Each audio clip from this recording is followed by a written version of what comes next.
to break it to you, but sex education of the past failed us. Because birds and bees, they don't fuck. Welcome to Birds and Bees Don't Fuck, a podcast where we learn exactly how bad our formative sex education, or lack thereof, really was. I'm your host, Ariel Zadok. I'm a producer, intimacy coordinator, and sex educator. My guest today is a writer, director, spiritual comedian, and host of the podcast, Just Happy to Be Here. Welcome to the show, Joy Wolfe. Even though she's a Leo. That was dope. That was such a fun intro. Was it? Because I feel like, does everyone howl at you? I'm sad when they don't. Oh, of course, because you're a Leo. You I want like the attention. Yeah. Oh, that's great. Okay. Yeah, I'm into it. As soon as it came out of me, I was like, oh no.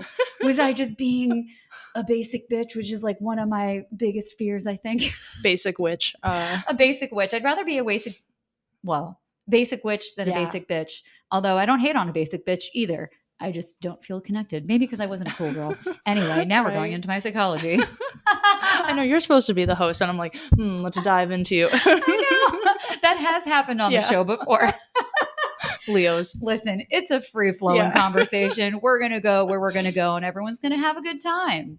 That's the goal, right? That's the goal with sex, too. You know, we're going to go where we're going to go, and everyone's going to have a good time. Well, ideally, because even I'm getting chills already, so little confirmations, and I'm so happy to be here because I just shouted out my own. I have the opposite. Like I have such a strange journey with sex. I've only had sex like 20 times or less in my life. Working on changing that. Love that. I hate that. Well, it's your journey, so you got to love your journey, whatever it is and wherever it is. I received that. Yeah, Venus and Virgo, so I didn't have a prayer. Honey, I know. I am a Venus and Virgo too. Right. Wait, explain to me what you mean that you didn't have a prayer. Like we're fucked. I think there's a lot of Venus and Virgos that are like that you wouldn't expect. First off, Robin Williams, strange. Really? But wow. I know. And then Kim Kardashian and Kylie Jenner, weirdly enough, and then us now. So it doesn't make a lot of sense, does it? Yeah. Well, here's the thing. What I understand about Venus and Virgo is that we're like so discerning that we have no partners. Yeah. And that like, not that no one is good enough, but there's like a block for every single person because we're so judgmental of ourselves and of other people. Yeah. It's not helpful. It's not good. We don't like it. But it's really, really hard for us to get to the point of partnership, connection, anything like that. And maybe even attraction. I know for me that shows up. I'm like not attracted to anybody and it fucking sucks because I love sex. Well, if it's good. But maybe for other people, the discernment is like anyone will do. You know what I mean? Yeah. Like maybe, I don't know. I am not an astrologer. I don't know. I think it's just people too. Cause I was talking to I spent a lot of time with my wonderful friend in the past weekend and just how she described her body and her like sexual journey. I was just like, wow, she started earlier and it was more of like an assimilation thing, but she said she can just get off. Like she didn't even have to touch herself. And I'm like, oh, that's beautiful. Beautiful. I love that. And I think when you hear stuff like that, it's like, oh, so that is possible for me, but it's like a journey, Yeah. Very much so. And there is a lot of undoing. There's a lot of limiting beliefs. There's a lot of beliefs that don't belong to us. There's a lot of shame. There's a lot of judgment. That's why they say, and this is like so heteronormative and binary, but they're like, a woman can't have sex unless the dishes are washed. Which is like, okay, thanks for putting all the domestic labor and fault on us. Cool. But besides the fact, there are a lot of things that are in our brains. And this happens for people with penises and men. And this happens across the board. Yeah. Your brain is a part of every sexual experience. Yeah. So if you are tied up and you can't like get out of your own head, which I think for me, like Venus and Virgo, I think we're in our heads a lot. I also have my moon in Venus in Virgo. Okay.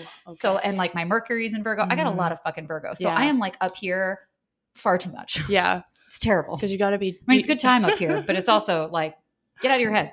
Right. You got to be tied up, not tied up. Exactly. That's what I'm saying. I feel so seen. Who wants to tie me up? I know, right? And then I experienced my first like foray into doming, and I was like, it's okay. It was kind of fun, but like I need that. Like I can't be in control in my life and then be in control in the bed. Like I found it exhausting, and then I didn't find myself like and I'm very hard on myself. I'm sure you can relate with that placement too, but just just being like very hard about myself as a leader in the bedroom. I was like, I can't do this. Like maybe we can do a role play switcheroo one day, but like this is exhausting. Like daddy needs a daddy. But then finding one that's not, like I've had so many fake doms and yeah. There are people that don't like, there are a lot of I'll speak to men specifically, heteronormative again, cis. There are a lot of men that are like, I'm a dom. And I'm like, bitch, do you know the first thing about BDSM? Yeah. Do you know the first thing about negotiations or consent or how to safely tie someone or how to actually spank someone? Do you actually have any skills in this field?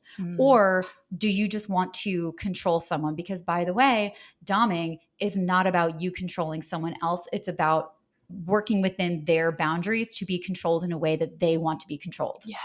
Well, and there's such a difference between so much, I think BDSM gets a bad rep because it's literal like abuse or on that gray Not area. always. Like Not always. in my experience, you know, just like when it's done poorly, like, and I think with a lot of people I've talked, you know, it's just because when that isn't clear, it's like it can be abuse instead of this beautiful healing journey, which it's meant to be, you know, and then I think a lot of people, like I've been scared off of it a couple of times because it's just like, oh, this isn't like I'm attracted to this thing, but like it's not going well, you know, and so that's why I'm so excited to like even be on like a Fabulous Sex podcast, because if you had told me a couple years ago even that I would be doing stuff like this, like I didn't grow up religiously. Like my friend Tara was on the pod and her story is so different, you know, and like I am grateful I didn't grow up with religion because I'm already like I would have if I had been a Catholic too. Oh my god, I'd be a self-flagellating nun and not in the hot way, you know. 100%, 100%. That's religion is, even if you didn't grow up in a religious household, it still impacts all of us. Purity culture has seeped into everything that is American culture and other cultures as well, but we feel it the most in America, which is like the only country really that's supposed to have a separation of church and state, and we probably have one of the most integrated countries. It's fucking wild. Right. It's like, what the fuck? Yeah. I mean, as a Jew, I've thought about that a lot, being like church and state, whose church? I'm not Catholic. Why am I following yours? Like, cool, thanks for the days off, but like it doesn't, what the fuck is this shit? I mean, down to even like the Pledge of Allegiance. I never even said that as a child because it felt very creepy and like, and you can take somebody like me who had a very liberal mom, and I've rarely met somebody who's more steeped in shame sexually than myself, you know, and it's like, I'm just American. I'm just American. You know? Yeah. And it's so, when you just said the Pledge of Allegiance, all I heard in my head was a classroom of kids in this monotone voice saying, "To the flag of the United States of America." Like, da, da, da, da, da, da, da, da, like, no, like it has no meaning. It was just a thing that we were all forced to do, which is like, I can go into the depths of like prayer and stuff like that and whatever. Like prayer is like that as well. You know, I very much feel like that. When you're a kid that's raised in a religious home and you're forced to go to temple or church or whatever, and you're saying these things, especially with Judaism, because we're speaking in Hebrew. I understand some Hebrew because my dad is Israeli, but for the most part, it's just a bunch of people in a room saying shit that they don't understand. So it's just like, what are we doing here? Yeah. This like literally doesn't mean anything because nobody understands anything. So like, we're just reciting things so that we can say that we came and we did this thing, but like no one's actually connecting to anything. But even more so, like what I've discovered, especially through comedy, is our words are our spells. So things like these things that you're saying that you don't even mean, or the Pledge of Allegiance, like you were just saying things over and over. And it's one of the things I've learned recently. I'm trying to be very careful with how I use my words, especially on stage too, because so many comedians are so self-deprecating in a way that's like toxic. And I have some amazing stories and some amazingly fucked up stories, but I'm stopping to share, like I'm not sharing all of them anymore, because I find like if something I'm working on with my therapist, I was like, can I have a boundary with my audience? The last couple of gigs that I've had, I've noticed, you know, it's like, well, it was actually one of the big ones. My ex was there and I could only dive a little bit. And it was one of the craziest things. This is the really fancy show when I was like, oh, actually I'm shielding myself because I'm compartmentalizing this pain. And he, you know, acted out in a different way. And it was like, I'm already keeping secrets here. So why am I gutting myself open like a fish? For what? For people that are like going to kind of forget in a side, you know, and just, and just what we say is so so valuable, Yeah. Like, And something that I've been thinking about and working on lately is access. Who has access to you, and how much access do they have, and do they deserve? Like I have a Substack. So one of the things that I've wanted to do for God knows how long is write a book of essays on my sexcapades, relationships. I may have talked to you about this. I think I don't even know. But anyway, just about my stories. Yeah. But with each story, have like a learning at the end, because I'm still me. And I have wanted to start writing some of those things. Like I've taken a year off of dating in 2023. So, which like still these people pop up. Yeah. So I call it a whack-a-mole of men who didn't deserve my attention. I love that. So I wrote the essay, and I was like, and it was actually my friend who has a Substack, and she was like, you know what? This really needs to be behind a paywall. Like you really need to lock this shit up. And she's right for several reasons. One, because I don't need everyone to have that information unless I'm going to monetize on it. Like these are my stories, and I deserve to monetize on my experiences if I'm going to share them in a creative way. Creatives deserve to make money for the work that they do and what they give the world. So that's one. The other thing is just not everyone deserves access in whatever way that is, to your attention, to your DMs, to your text messages, to whatever. It's a practice. And I don't know if you feel this as a Leo, where you're like, I want to love and give it all. The world is a stage. Like I want to live out loud, and I want to be open, and I want to do all these things. But the reality is those boundaries are really important, and curtailing who has access and controlling who has access to you is really important. And that's a hard thing, because I'm like, I don't want to be closed off. I don't want to be that bitch. But it's not. And I think in a lot of ways that's going to help me in a lot of different areas too. Yeah. No, I love that for you, and like and for me too. And just it's so easy, I think, as especially like, raised women in this society, we're so taught to just give and give and give and give, and oh wait, your cup is empty, give a little more. And how dare your cup be empty. And it's how dare you say no. And even the word boundaries, think about it, we're probably like, whatever ends of like the millennial spectrum we are, this is the first generation to start these words, gaslighting, boundaries. And when these became in the cultural ether, I was like, oh my God, were you in the other room in my childhood too? Because we didn't talk about this, and we are right, like our society, even you look at post-pandemic, let's go back to normal is horrifying. Let's not do that. Let's go back to like joy and abundance and not being afraid of each other. And like, even though maybe that was thousands of years, if not, a dream, but like whole fucking lifetimes ago, right? many lifetimes ago, pre-capitalism, definitely. pre-agriculture even, because agriculture is when the shit really started hitting the fan, because that's when marriage started and owning uteruses started and rights were taken away and sex became bad and, Puritan culture started. And not that wasn't happening, way in the before times of like Abrahamic cultures and stuff like that. Of course that was there. But it's an interesting thing to excavate and look at for sure. I have an ironic segue, but I feel like we would love talking about this. I have a bit and a theory that I think men make it very hard to be slutty, because I want to be a slut. I want to fuck. I want to be dirty. I want to do the things, but they don't create the space of that. If you cannot have the dirty, rowdy bitch, if you're not kind to her, if you don't treat her like a human being, and like these two things, like you're going to get better sex if you're kinder to your women and your partners in general. Mic drop. Mic drop. There it is. There it is. That's the episode. And listen, the thing with like these men that you were talking about, and again, I recognize we're talking in the binary here, cis heteronormative stuff. But the case of these men that you're talking about where you're like, oh yeah, I'm a dom, and like you're not, they are not coming at it from the perspective of really understanding BDSM and kink culture, which is to put safety first, to put respect first, to have consensual conversations, to negotiate, to discuss. But at the forefront of all of this is respecting your partner, even if you're about to call them a dirty little slut. It is about respecting your partner. You cannot call someone a fucking slut unless you first respect them. Yeah. And unless they want to be called a dirty fucking slut, which many of us do. Yeah. That's fine. That's whatever you want to be called. Maybe you want to be a good girl. Many of us want that too. Like you can be it doesn't even matter. But the baseline has to come from a place of respect and not belittling someone because they like to fuck, specifically a woman, and not categorizing her as a whore unless she identifies as that herself and that's what she feels good as. Yeah. That layer of respect barely exists. Truly. And it's because of purity culture, and it's because of the Madonna whore complex. I say that all the time. I got chills again, because it's Ariel. fucking true. It's fucking true. Yeah.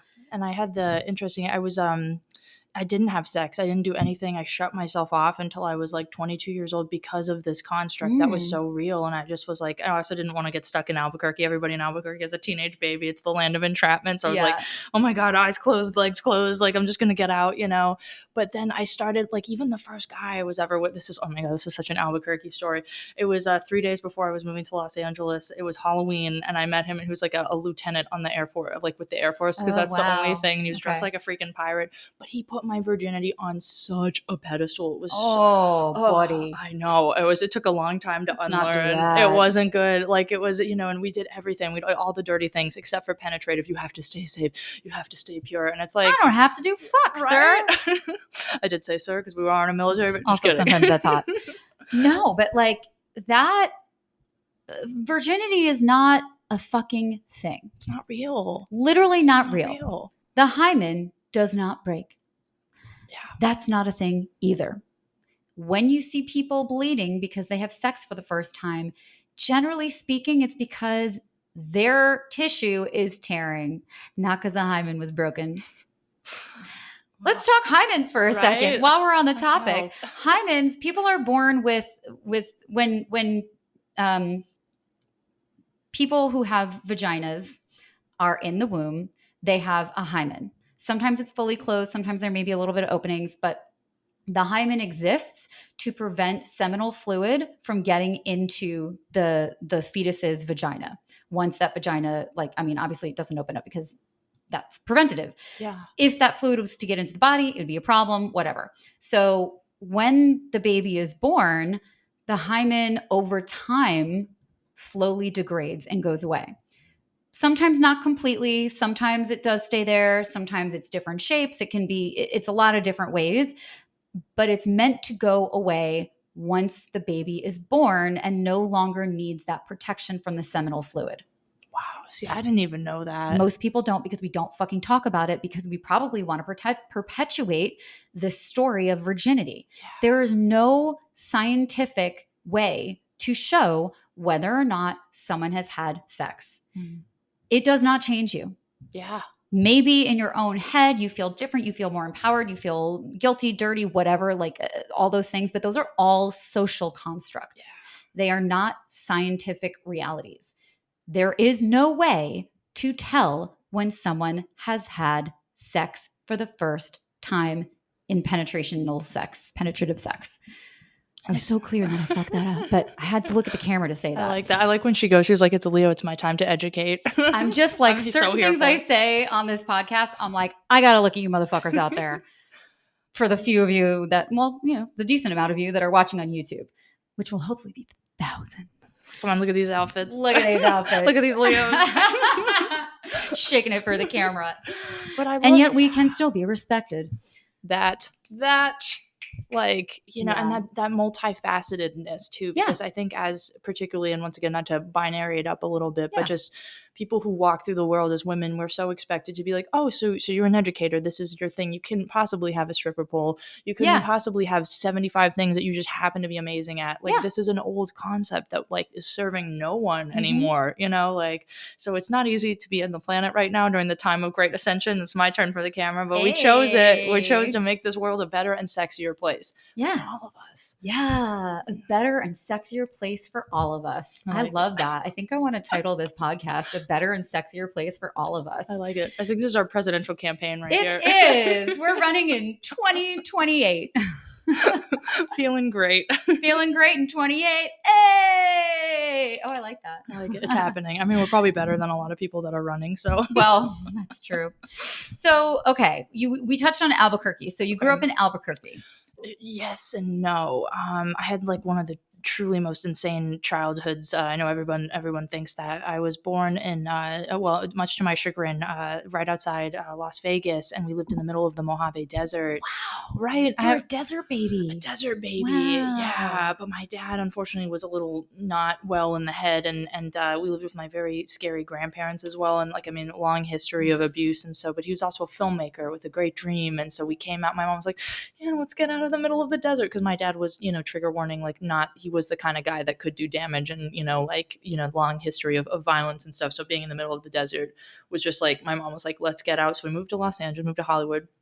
I learned how to read on Hollywood Boulevard, jumping star to star. Wow. Isn't that insane? Oh my God. Insane. And then my parents thankfully separated, and my mom had a stable life for me. But I would go and live in, and I don't even know why, motels with my dad. Sometimes we'd be driving around LA, and I'm like, the best motel. That was my first bit. My dad and I'd go, the best motel. Where do you live? The best one. It's just which one? The best one. The best one.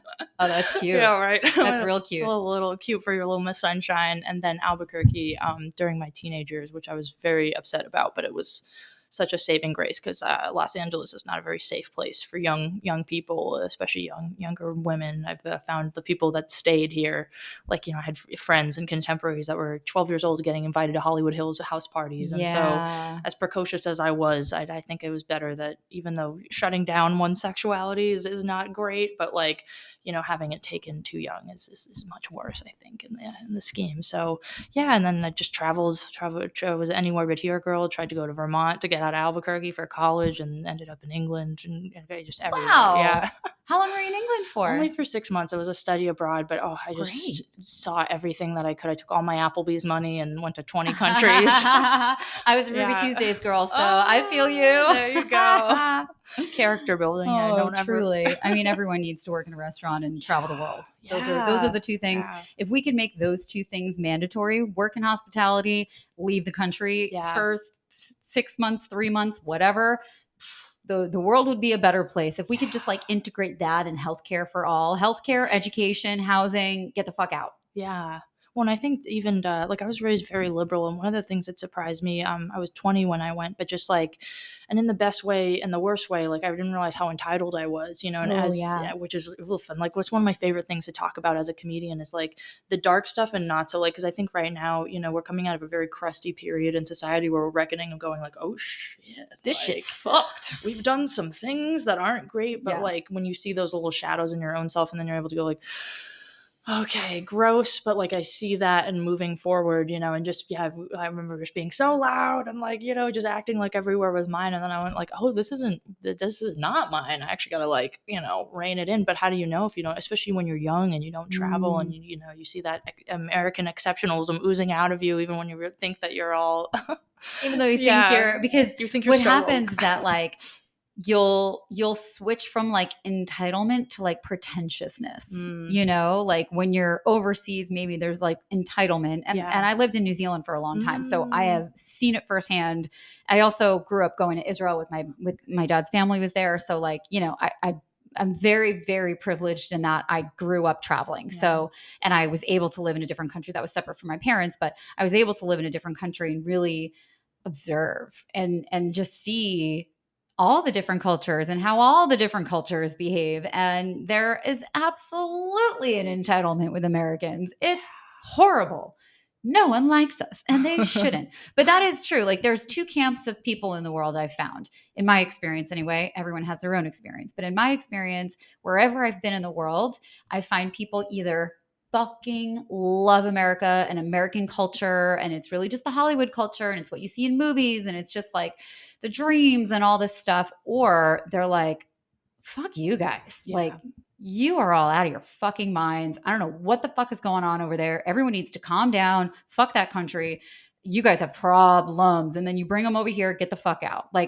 Not necessarily, get the fuck out immigrants, but just, it's people either love it or they hate it. There's really in my experience, I haven't found many people without a strong opinion on Americans.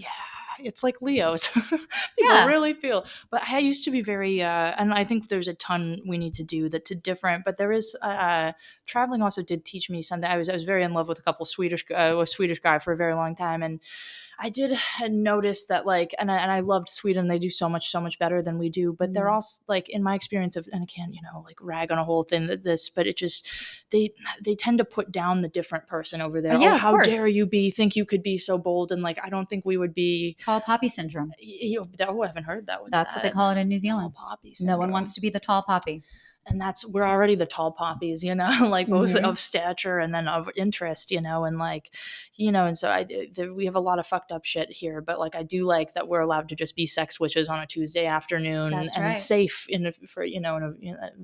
well, I mean, as anybody can be safe on the planet, but, like, that'd be also very hard to, like, just try and conform, because, like, as you have your fabulous purple hair, and when I open my mouth, I'm like, we're not exactly conformists. So yeah, it's the give and take, I suppose. Yeah, it's funny. This is the second podcast I'm recording today, and the second time sex witch has come up. And also, I've been really diving into the witch stuff more lately, which is something, I think a lot of us as teenage girls dive into, as we're, like, getting to know ourselves and all these things. And of course, like, in the 90s, the craft, and it was like high times for the witches. But it's interesting that it's like, it's around me. And then I realized on Sunday night, I realized, so Ruby's birthday was yesterday. Oh. So there's a lot of, like, she's a little Virgo. She's a little Virgo. I feel like that suits her. She's got a little black cat. I'm sure there's already a fan club. For sure. Cause she usually hops up here. She's not been fucking around with it today. So I don't know what's up with her, but, she's grown now. She's one and done. She's one with herself. She doesn't need to be disruptive. But she wandered into my friend's yard, who lives a street over, on Rosie's birthday. And mind you, like, I've like not wanted it. I've had cats, and I'm like, I'm never going to have, like, I'm done with cats. I do not want a cat. Like, fuck cats. I'm good. I've done my due diligence. I've had 3 of my own. I've lived with, like, a dozen or more. Like, I'm good. So she comes into my friend's yard, like, screaming, like, help me, on Rosie's birthday. Rosie's from New Zealand. So it was, like, the night of the 25th of March, which is already the 26th of March, which is Rosie's birthday. So I was like, that's fucking weird. Because if it was any other time, like, there's a small window of time that it could have been her actual birthday. So that was just fucking weird. So I clocked it, and I was like, okay, whatever. I don't think I clocked it at the time. I think I clocked it later. And then, so, like, a week later, no one in our little group thread was claiming this cat. And we have people that usually claim the animals that need claiming and fostering and stuff like that. And I was like, let me see what's up with this cat. I was like, I don't know. She's a black cat. If it's a girl, then we can see what's up. It's a black cat. She's a girl. And I was like, all right, fine. The day that I took her home, which just happened to be, like, there was no rhyme or reason to it. It was a fucking full moon. Naturally. Then when I took her to the vet, they were like, okay, we think she's 7 months old. So pick any day in September, and that's going to be her birthday. 9/18 is my number. I was born at 9:18 p.m. on the 9th. I have a lot of 9s. I have 18s that have just, like, consistently popped up in my life.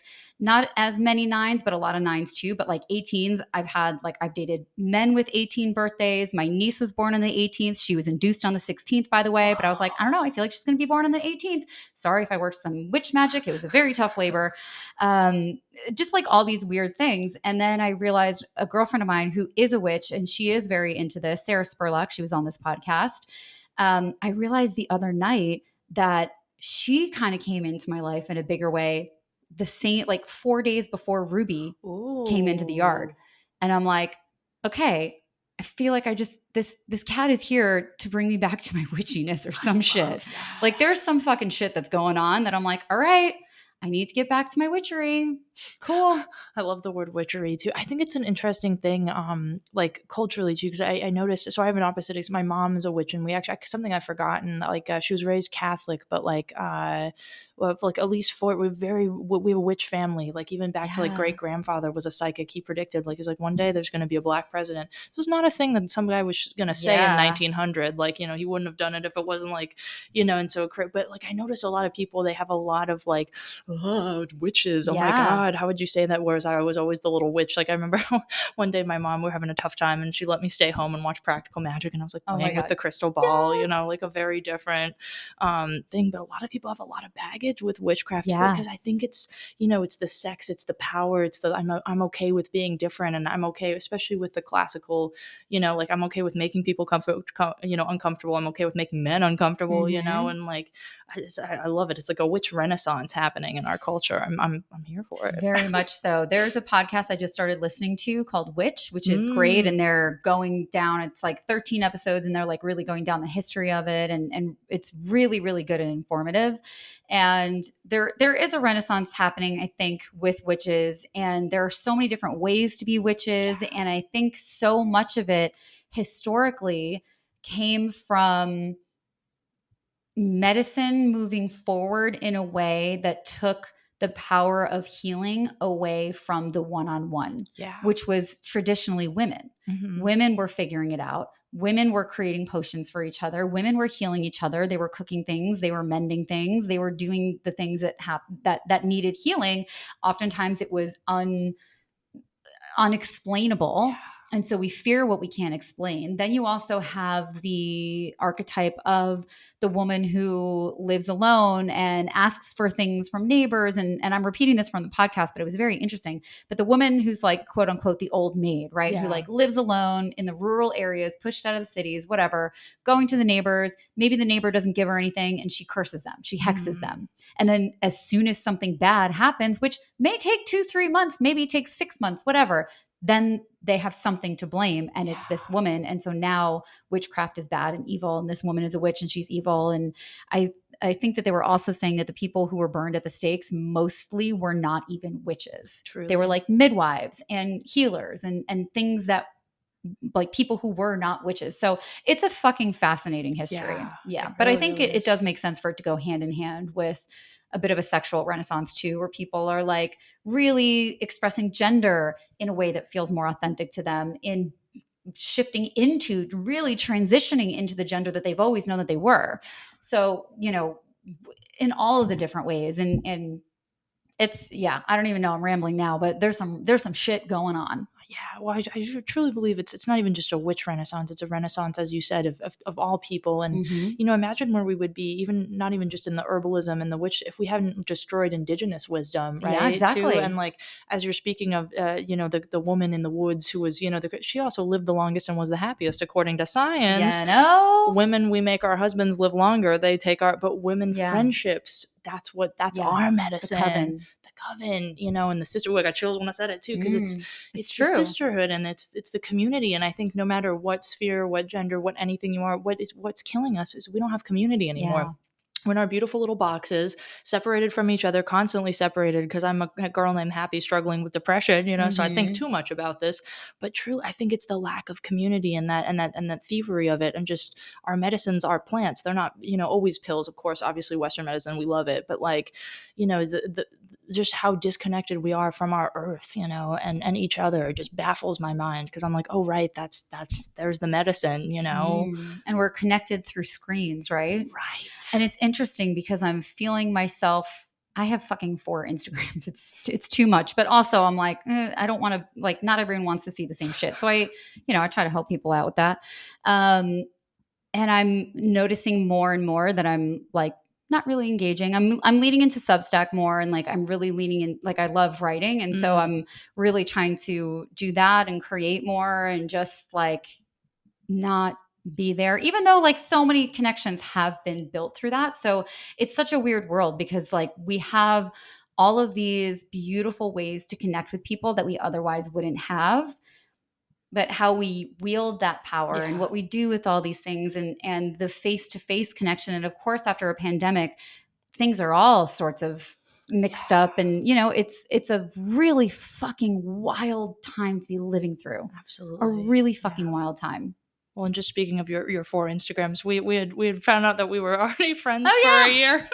And one of your wait, should you tell the story or should I was like, well, this is a perfect time? No, this is good. We have two great meet cutes. We do. So you tell the first one and I'll tell the second one maybe. Well, I guess I'll go with the so we had a fabulous time. It was not going to be a linear order. Our friend Tara, aka Honey Twat, we were I love the Hollywood Forever Cemetery. Tara and I do a show there, and so that's like our home. I had an extra VIP ticket to the Devil Wears Prada, and she was like, "Oh my god, my friend Ariel's coming over," and then we hadn't met, and you picked me up, and literally the second I sat down in your car, I'm like, "So you're the sex podcaster?" And then I think I asked you, I was like, "What are your kinks?" And so it was like love at first sight, and we just had the most beautiful like day. We were in the lounge area. She was taking videos. We rode golf carts together. Like they brought us branded snacks. Like it was Leo's running around in ecstasy. And then I get home and I see like, oh, when you follow me back, I was like, wait, Champagne Womb already follows me. I already follow them. And I was like, did we already meet 1 year ago at a comedy show that I performed in? And then it was and once again, shout out to Honey Trot. It was Booty Burlesque. Yeah.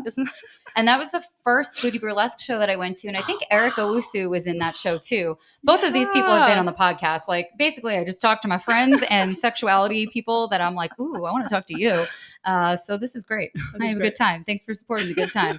But yeah, our first meet cute was when you were doing a set on stage and you were like, I'm a Leo. And I don't think I said anything then, but then when you said I'm a Virgo, of Venus and Virgo, I was like, oh, me too. And like you and I, oh my gosh, you remember? And like you and I basically just had like, which is like the word, like never, ever, ever do that to a comedian. But like both of us were so fucking dumbfounded by the fact that we were both Leo suns with Virgo Venuses, because before you, I don't think I knew a single person with a Virgo Venus. So, and the fact that you were a Leo too, because those things are not alike. Like Leos are, and this is my astrological makeup is so fucked. I'm a Leo sun with a Virgo moon and a Pisces rising. So fucking figure me out, because I can't. That's so I've had a lot of reactions to that. So yeah, I was just so in shock. And then you and I just like had this thing and we got on with the show. But at that moment, and that was, I didn't even have this podcast yet. It was when I still wanted to do a stage show called Champagne Womb or Inside the Champagne Womb or something with Champagne Womb, because it's fucking funny. That's what my Substack is called, Inside the Champagne Womb, which I should start linking to this podcast. But I wanted to do a show that was like a vaudevillian show that had comedians and different types of sexy performers of like burlesque and pole and sexy acrobatics and whatever, and weave a theme of sex ed through. So like maybe a theme would be anal or whatever. I'm shifting it now that it's basically going to be that, but for this podcast. Cool. So that's what the live show is going to be. I need to like make phone calls for January 3rd. So January 3rd, hopefully. But seeing you, that's why I had that note in my thing that I showed you that was like, Joy Wolfe. Yes. That's right. There's so many things that even I forgot, because I sometimes when you perform, well, I always do the second. When I perform comedy, sometimes it's like the flow state, LOL Freudian slip, the flow state, and like just shit is just going through me. But that day especially too, I wasn't expecting to perform because 2 comedians bailed. I was the stage kitten for burlesque, which is like I'm the sexy one picking up like fucking the pasties and money and wiping fake blood off the stage. Yeah, exactly. And so like a lot of the things she's saying is like, I was like, oh, that's right, because like when I'm in comedy mode, like it's like woo, like I can't remember anything I say, but we vibed out. I love that's why I love performing too, because you never know. I've never had bad crowd work, although I just had a nightmare a couple of nights ago. That what's her face, she looks a lot like me. You ever have somebody who's doing something that you want to do and what they're doing, Taylor Tomlinson or whatever. I'm like, why am I even doing comedy? That's my other, she's already doing it. Yeah, no, of course. You got different stories. But she was like in my dream, like crowd working me, and I was like, I hate crowd work. Like, as an audience member, so it's always fun when people are so into it. But a fellow Leo, she was like, Venus and Virgo. It was one of the greatest. My only note card of that whole show was reptilians. That's what I remember. Fuck yeah, I don't even remember what that's about.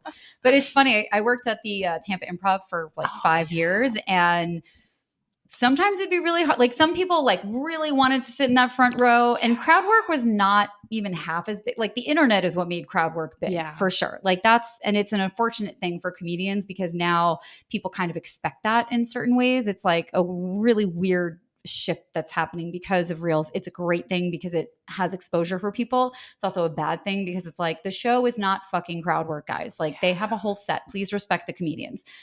Don't be like me. But then you make a friend. I know that was like a very like I couldn't even hold my shock back. That was a very authentic reaction. I think that's why I liked it too. I was like, I know you get me. We were both shocked. Yeah. We were both like, what?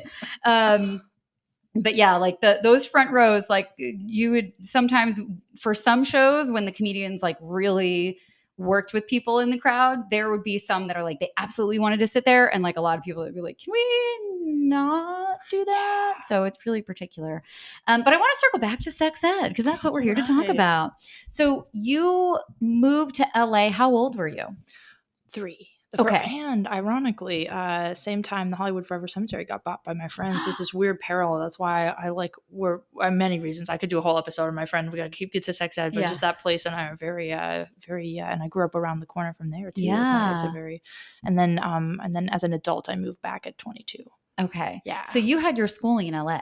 Yeah, my early schooling. It was funny too. I even went to very close to here on Gardner Street. There used to be a school, Fountain Day School, and then Drew Barrymore went there as a little kid. And for some reason, I looked just like Drew Barrymore. There's still a school there. Yeah, it is. I think it's a different I don't think it's one. called. It's not called the day school though. Yeah, they have like a Michael Jackson gym or something. I walk my dog I over went there. to that one too. Yeah, that's no. These were very small. I went to the one with Michael Jackson. Oh, I'm gonna have to bleep some of that shit out now that I'm thinking about it. I'm like, I don't need people knowing where I live. Oh, talking about access. Sorry guys, I'm gonna bleep some shit out. Oops. I didn't. I have my Tara and I did a photo shoot literally in my very recognizable hot pink apartment. So it's like I sometimes am like, oh right, keep it. Yeah. Yeah, in the neighborhood. But yeah. Now I lost the thread. Okay. So talking about school. So I'm curious what your earliest memories of sex education were. I think like 11 or maybe not 11, middle school. I remember actually it was kind of a progressive. It was at that time it was in Albuquerque and it was actually kind of progressive. We had surprisingly, I don't know why I'm so, but we had a pretty decent, I remember, they even had like a little like circle and, we would talk about things, and just even like masturbation and stuff. I remember this surprisingly. I mean, I'm a little like, what was I was born in 94. So it was kind of on the cusp of like some things, not quite, and I remember that we were talking about masturbation or something, and this one kid, because I won't want to say none of the girls, but none of the girls were talking about it. If they did it, I didn't, because I wouldn't have even occurred to me. And then one of the guys was like, so now the teacher was like, why do you masturbate? And he's like, 'cause it feels good. I mean, yeah. It's been like 16 years, and I can still remember how funny that is. It's why you have a sex ed comedy podcast, because it goes hand in hand. Fucking funny. It's really funny. Sex is weird and funny. Yeah, that is funny. Yeah. But that's really impressive. Right. But there was still so much repression and things, and people and I remember too us talking about it, and I remember saying so we were on the track. It's always in motion for me. I was like, oh, balls are so stupid. And one of the boys heard me. He was like, oh, your parts are stupid too, and so just but I remember us still being very shy. The teacher, God bless her, I think it was Miss Lyle. Shout out to you, Miss Lyle. She was dope and kept it. But I don't think we appreciated it at the time how actually forward thinking this was. My mom had sent me to a little private school because of the school that must not be named in the neighborhood. LA Unified, unfortunately, in the 90s was very bad. So my single mom made sure I got things, but it was a very interesting because I was always the poorest out of all the rich kids, and just seeing there was still a lot of repression, and we were kind of talking about it, but then a lot of things that were and I know kids do think I don't want to judge, but 13-year-olds doing wild sex stuff, and so I was I definitely receded into the nerds just because I didn't have the capacity at the time, and just we were being taught, but then I think some people were and I have stories from friends back then and stuff, but just going really far with older people that I'm I don't know if maybe that 16-year-old that was breaking hymens that don't exist should have been doing that to an 8th grader, there was a lot of that happening. And as you were saying, the year that you were born, so I think it was 1995, Jocelyn Elders, who was, I forget what her position was, but she was in Bill Clinton's cabinet. And she is responsible. She was actually fired for this, which was bullshit. But she was responsible for bringing sex ed further along. And she said at it was a UN conference, and she said, yeah, I do think that we should be teaching kids about masturbation because it's a natural part of our bodies and of the experience, and it's an important thing that we need to teach kids and get rid of shame and all this stuff. Bill Clinton wound up firing her. But she did make an impact, and she did leave a lasting impression. And like, thank you, Jocelyn Elders, for your service and what you've done. And she was a Black woman too. So like, what a fucking joy to see a Black woman in a leadership position sticking up for accurate sex education. And in the 90s, we did have, as far as it could go, it was pretty good. Like, obviously a ton of repression and a ton of still misinformation, but she really did what she could to move things forward.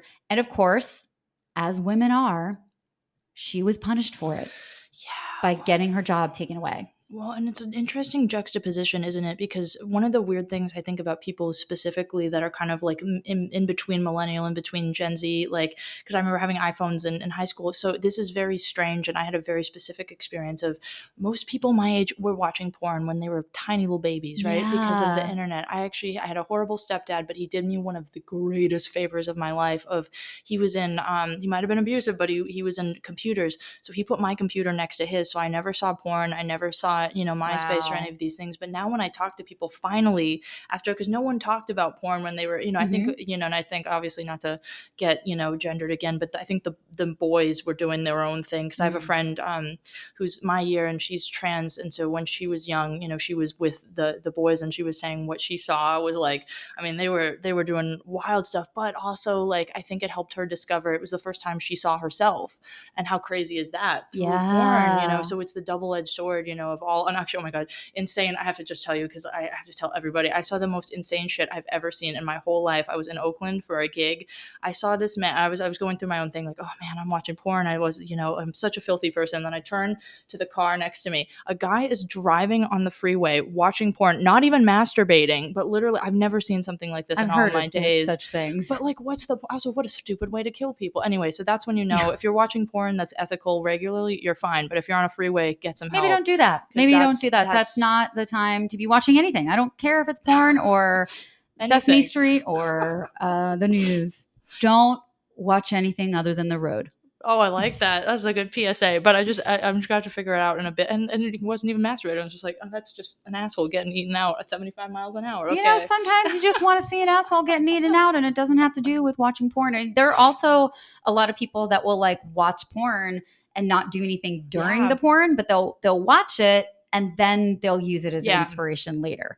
Similar to how you use your own memories of like inspiration and stuff like that. So tons of different ways that people watch porn, but just maybe don't do it in traffic if you're the one driving.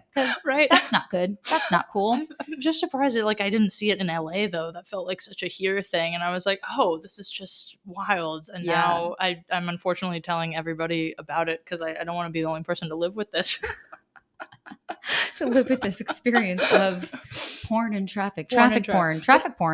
That's a whole new thing. But even more is highway porn, like, because traffic porn, like, because we were 75 miles an hour on the highway. That's why it's such a big deal to me. It's not like I turned at a red light. Dude, this was the fucking freeway. Like, that's fucking no. This is the craziest shit I've ever seen. I mean, listen, if you want to hear the sounds, that's fine. Like, just put the phone down. Just audio is fine. You can hear the audio. There's plenty of sound design in those beautiful films when they're ethically made. Truly. Which is true. I mean, Erica Lust, great. Right? Check out Erica Lust's stuff. She does her production company really does a beautiful job making great films, and it's great fucking. So, that's my plug for Erica Lust. I will have her on the podcast at some point. Yeah, she's definitely going to be. She will come on this podcast. Okay. That was a lot of information. Yeah. No. That's like stand-up comedy. I'm like, okay, do with it what you will. Yeah. It's like when you look at your little notes there, but I don't have notes. So yeah, that was pretty progressive sex education. And that was in LA? No, that was in Albuquerque. Surprisingly in Albuquerque. It was around, what was it, like 2008-ish, like, so recent, but not at the same time. Yeah. I mean, it was pre Me Too. Yeah. It was still pretty recent, like far more recent than when I went to school, but because I'm like 11 years older than you, something like that, 9 years. I don't know. 83. So I'm Okay. older. So my experiences would have been in the 90s when Clinton was in the White House and things were going. I spoke to someone who went to school right after me, and he was in school when it switched back to Bush. Or Oh, maybe it was okay. the other way. Maybe he's old. I don't remember, but it was a Clinton Bush swap. So like Yeah. it was a very different experience. And so where you were at, that was Obama at the time. Yeah. Yeah. And Interesting. like I think it depended on the place. So the really progressive education I had, that was a private school education. Ah, And yeah. so That's yeah, so that's the kicker. that's why, Okay. because when I went to public school, because it was also just I don't know, I was paying, we were paying a lot. I mean, there was good moments of that, but it was a lot of money for not. And I switched to public school, and then it was a similar. I took a health class that was just like it was actually really really bad, because there was like a new teacher every week, and then of course you're trying to teach 15-year-olds who probably didn't have that very progressive class, and so everyone's tee hee ho ho, the whole time, and then we're literally learning nothing. And yeah, and I remember just hearing too some of like the kids saying things in the class, or like something like, oh my god, I'll never forget this for as long. This is like 15-year-old boy sitting next to me like, oh yeah, this is why I like to have a girl on top so she does all the work. And it's like, young man, Bro. like no one, Little boy, little no. child, like I mean, grown ass men say that shit too. truly. Which that is a great and valuable position, but it's not about one person doing all the work. It's a collaboration. Sex is a collaborative, fun playtime. And I wish more looked at it. I think like obviously people that are in our vibe doing this, like our lives are in a way sort of sex and sexual healing. Because I think I didn't make this up myself, but how you like view sex leads into a lot of areas of your life. And as I've healed this area of my life, a lot of others have followed suit. Because I mean, think about it. We're sitting orgasms, at least for our fathers. Here's hoping some mom orgasms get in there somewhere, but we're working on that culturally. Like and just it's a wild thing. Like sex is life, and yet we are so ashamed of it. It's vitality. Yeah. It's creativity. It's vitality. It's play. Mm-hmm. It's how, and whether or not you're actually having sex, it's that erotic energy in your life. And it doesn't have to do with any physical touch or orgasm or anything like that, but playing with that erotic energy around us and that exchange of erotic energy, that gives us vitality. That's what keeps us going. Truly. It's such an important thing for all of us as humans. And the more we can get rid of the shame surrounding that and the expectations, because the expectations hurt us. Because erotic energy and erotic exchange doesn't have to mean sex or sexual encounters or anything like that, or touch or anything. It can just be an exchange of energy.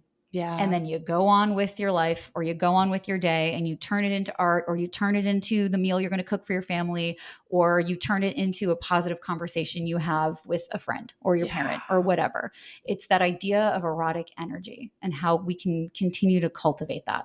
Oof. It's just like the beat's just dropping over here. Look at that. A sex educator in the house. But imagine like if we were taught even that as children, and not like in a way of like, oh, you're scaring the youth, and just because even still, like I say all these great things. I am so strong. I am a woman healing her sexuality, and I am, but there's so many like shadows that I still am facing, which I love these conversations that we get to have and that I hear on other podcasts, but very rarely do I hear, it's like, I still am in my own sexuality at present in this episode. It still kind of sucks for me right now. And like, I don't hear a lot of people talking about that, and just so I want to talk about it. Me the first. It's uncomfortable to be a maverick sometimes. Listen, sexuality is fucking hard. No pun intended.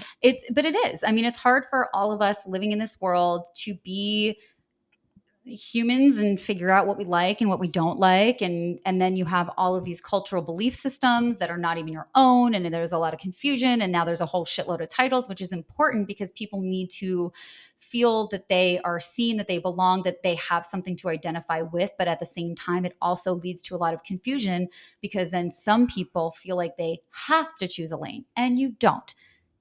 Different identities exist for the people who need them, not for the people who don't feel they need them, because you don't need to identify as asexual or lesbian or gray sexual or anything. Like, you don't have to identify as anything if that's not what feels good for you. You can just exist as a human and explore what you like and what you don't like. But for a lot of other people, specifically who've been marginalized and who didn't feel like they had language for how they felt or community for who they are.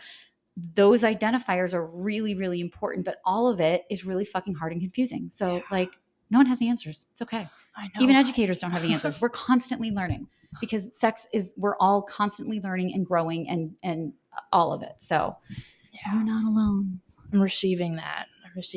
And just, I think we're all, like you said, just unlearning so much too. Yeah. And the majority of people, unfortunately, have a lot of discomfort and dissatisfaction in sexuality. Yeah. That's why sex therapists exist. That's why counselors exist. That's why coaches exist. That's why educators exist. We're all here to support people in their journey through sexuality and pleasure, whatever that means. Yeah. And I think it's like we're figuring it out, and it's ever changing at the same time too, which can be scary, but it's also very exciting, and like, even how you're saying too, it's not just specifically about sex, it's that life force energy, and like connecting that to our life and then this way that obviously is very sexy, but it's also, it's like boobs, right? Like they're just oh my God, there are tits, like holy shit, but it's like, they're just literally like the same. It's a body part. It's a body part. And then they can be fun for some people, and they can also be awful for some people. Right. It's a body part. And still how like so many places, if you breastfeed, oh, you dirty, you're bad, this, and then, but she's sitting under a fucking billboard that has with some beautiful cleavage. And it's like, okay, if it's sexualized for the male gaze, it's okay. Yeah. But if it's used for life, it's not. And how much of your own, like, this is a question, I guess, for both of us that I think I'm hitting my Saturn return. I didn't realize just how much of my own sexuality was so, and it's funny too, as a queer woman, like still like, it was still so for the male gaze and for male consumption or palatability. I've been thinking about this word a lot lately, palatability. And as I've noticed, I've kind of come into my own witchiness and my power and stuff. Oh, I'm getting less palatable for people. I'm getting a little more difficult for the people that no longer resonate. And it's like, yeah. I teach pole, and I taught a class on Sunday, and one of my students said, this has been hard for me because I've been working on the male gaze, and I realized that I was doing all these things to, make men think that I'm attractive and take these pictures and this and that and the other thing, because we were talking about recording. And she was like, I didn't record the last class, and I was really sad that I didn't do that because now I don't have a record, but I'm like grappling with this thing. And so I just said, like, what if you reframe it that you're doing this for yourself? If you think you look hot in this video or in that photo or wearing that thing or doing that thing, then guess what? You're doing it for yourself. What if you're doing this to turn yourself on? Other people may be turned on as a byproduct, but you can do that wearing sweatpants too. Yeah. So forget about doing things for other people or not doing things for fear of the gaze of other people. What if you just completely own it for yourself and you create images and you create art and you dress yourself and you put on your drag to turn yourself on, to do it for your own gaze? What happens then? And it's fucking beautiful. Yeah. Yeah. Yeah. Is that one of, what were the tools on your journey? Now it's like a Leo taking over the questioning. I know. And it is time for our pop quiz, but let me see if I can answer this really quickly. The tools on my journey, I would say good partners, like good sexual partners for sure. Masturbation, connecting with other people, being as open with my sexuality as I want to. Like I don't know how I identify myself. I'm mostly straight, but like I had a serious girlfriend. So like, and for a while I was like, oh, maybe that means I'm pansexual. I'm like, I don't fucking know. Yeah. I'm like never attracted to anybody. I lean straight, but who knows, like whatever. So being fluid with that, and, pole dancing for sure. That absolutely had a massive, massive impact. I was that kid that was listening to Dr. Ruth in the dark at like 8 years old and watching Real Sex under the covers in the dark, like as low as I could make it on the TV, as dark as it could go, so I could still see and not get caught. So sexuality has always been a thing that I've been very interested in, but I grew up in a very religious household that was very repressed and shameful and all of that stuff, and lots of like horror stuff, like your skirt is too short, your stomach is hanging out, this, that, and the other thing. But I would just like sneak around wherever the fuck I wanted to. So I think I've always had the inclination to do mostly whatever I wanted to, but I just never wanted to get caught. Yeah. I never wanted to lie, and I never wanted to get caught. So for me, I think stepping into the light, because also as a woman working in production, I never wanted to be looked at as a sexual thing, because then I wouldn't be respected on set. So, I think some of it is standing in my professionalism and like knowing I'm a fucking badass. Like, I will run circles around any set. I'm a great AD. I'm a great producer. I'm not just saying that. I've had that said to me. So, like I had to, I didn't have to, but in my head, I think part of my process was owning myself as a human, as a professional, allowing myself to be fluid, and eventually getting to the point. Because when I first started pole dancing, I wasn't really like, I was weird about like showing my butt online and stuff like that. The more I did it, the more I was like, this is a fucking beautiful art. And I look fucking great. And I'm so fucking proud of what I'm doing. And also, I have nearly 20 years of experience. So I'm fucking good at my job. And I do not need to worry about you not hiring me because you saw my fucking ass. That is your problem and absolutely not mine, because your set would be lucky to have me. So, like, I released a lot of stuff, but I would definitely say pole was probably the biggest thing for me to release it in the public sphere. Even though I was already learning about sexuality and intimacy coordinating and all of these things, I think in terms of me showing up fully, pole dancing is what really did that for sure.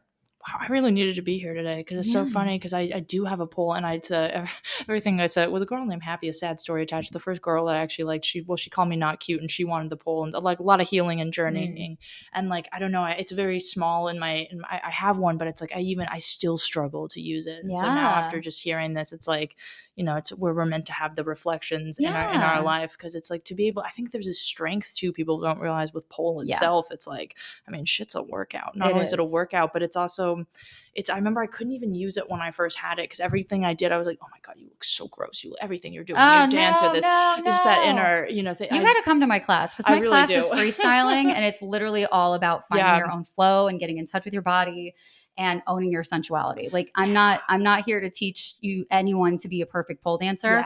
I'm here to help people own their shit and learn how to freestyle and learn what feels good and learn their flow and all of that shit. It's my Virgo rising. You're forgetting. Yeah. I got that other double, it's like you got the moon. I got that. We almost have the same fucked up big trio. I got the Cancer moon instead. That's that messed up water. Yeah, we got the water in there. Water. We're so fucking similar.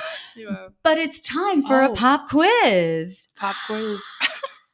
What is zoophilia? Zoophilia. Ooh, is that like a kink with animals? Oh, okay. I don't. It is a sexual attraction to non-humans, a sexual attraction to animals. It's coming up because I'm doing research for I'm getting a second certification as a sex educator. And so I have to present on that. So I'm like doing a deep dive, and I was doing that right before I got here. And I was like, well, that's going to be her question, because that's just, I'm like in this right now. And it doesn't always turn into bestiality, but they're obviously connected. So, bestiality isn't necessarily zoophilia. Bestiality is when you actually act upon having sex with an animal. And this is very uncomfortable for a lot of people. And I understand that. So, bestiality is not necessarily zoophilia, and zoophilia is not necessarily bestiality, because you can feel sexual arousal and fantasize and do all those things. It doesn't mean that you're going to act on it. And just because you act on it doesn't mean that you actually feel the sexual arousal there. So it's a really interesting and controversial topic. Because of course we're talking about consent, and we're talking about creatures that cannot consent, that do not have the capability to understand what's happening. So it's a very tough topic to dig into, which is why you're digging into it, which is why I have to do it as a project. So I thought, let me use zoophilia as our pop quiz question. An A-. Well, can I add a go? Is that where like furries come into, or is that a different situation? That's different, because that's humans. There can be some people who are connected. I'm kind of reading on the forums right now, because I really am interested in the people who are having that lived experience and how they are sharing in their own safe spaces. I think that's really important as an educator to like, okay, I can have the academic stuff, but I really want to understand what the human experience is. Yeah, for sure. So some people, it's rare, but furries are really about kind of the costume and that's not a world that I have dug into. Okay. But it's very specific to this being, non-human animals. Yeah. So, and again, not everyone acts on this desire. Some people, there's a lot of guilt, there's a lot of shame. It's a very loaded topic. And so my task is to figure out how I would present that to a church group, because that's like the hardest group to have to present something like that to. So it's very interesting. It's very interesting, but it's, even as an educator, you don't have to teach everything. Is there something else I can help with? Excuse me. There is nothing else you can help with, Siri. How rude. But yeah, like as an educator, you don't, can you stop? I don't know. Maybe she's into the zoophilia. She's like, thank you so for talking she about literally this. never talks. Maybe it's your phone. I don't know. But in any event, we are at the end of the episode. But zoophilia is a topic that's very shamed, obviously, for a lot of reasons. But a lot of people really suffer. They struggle, even if they don't act on it. There's a lot of depression, suicide. There are a lot of detrimental things that happen when we don't create safe spaces for people to explore what they're feeling. A lot of people were saying that they can't bring it to their therapist. One person had a therapist that literally told them that they should fucking kill themselves after they were there because of suicide attempts. Jeez. That person had their license taken away shortly after, but it was like, that's why people don't speak up. And the more we can create space for people to just be honest about what they're thinking and feeling, we can work with people, like we can help prevent abuse by making safe spaces for people to talk about what they're feeling and what they're experiencing. So soapbox, I'm off. No, I love Anyway, it's a very interesting deep dive that I'm having to go into right now, and I'm very grateful for it. How can people find you? Well, now. Oh my God, and I just figured something really weird out. My last name. Yeah. I did not. And the Leo thing, how we started. I did not think about that. That's pretty fun. Well, thankfully I'm a comedian, so it's actually pretty funny to me. Yeah. Unfortunately, not my kink, but I like that you have it's like, I think that's a beautiful thing to have an open space for like things that are so taboo, even more taboo than like, I've obviously, won't you be my daddy? That's my son, which is, taboo enough. And so it's, it's nice to know that people are getting the care and just the being seen without being judged as much as humanly possible. Anyway, that's not the question you asked. You asked where to find me. The Joy Wolfe, which is my Instagram, and Just Happy to Be Here, which is my podcast. What else do I do? Trying to think of this. This is my question to ask. Instagram, podcast, and then eventually I will be releasing the East Hollywood Project, which is my first feature film. And I know she's a multifaceted baby, and I don't know, comedy venues, they sometimes book me, which is great. Love that. Yeah. Well, thank you for coming on the show. It was so fun to talk to you. We obviously had fun because we went over, which is totally fine. If you like this podcast, please send it to someone you know. Like, subscribe, leave a 5-star review, write something cool. This little baby, it's in his infancy, so I need all the help I can get. I do have a Substack, so if you like to read and want to get into my head a little bit, you can search Inside the Champagne Womb. I'll put it in the show notes. And I think that's it. But thank you so much for watching and listening. And thank you for having me. Thank you for having me. Thank you, Words and the Muse.